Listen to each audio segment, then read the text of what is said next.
इमरान खान की साबिक अहलिया पर जुर्माना आयद कर दिया गया। तफसीलात के मुताबिक बरतानिया में जमाइमा खान को कवानीन की खिलाफ वर्जी पर 1000 पाउंड जुर्माना आयद कर दिया गया है। आलमी खबर रसां इदारे के मुताबिक जमाइमा खान पर यह जुर्माना ट्रैफिक कवानीन की खिलाफ वर्जी पर आयद किया गया है।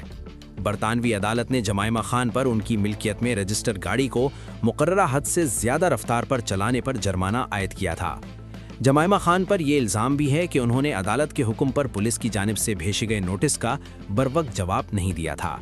इस नोटिस में जमाइमा खान से ड्राइवर की तफसीलात मांगी थीं, ताहम उन्होंने पुलिस को कोई जवाब नहीं दिया।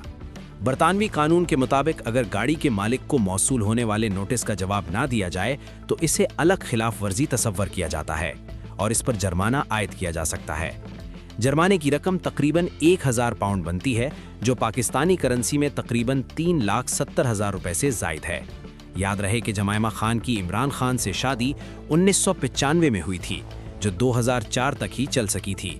जोड़े के 2 बेटे भी हैं।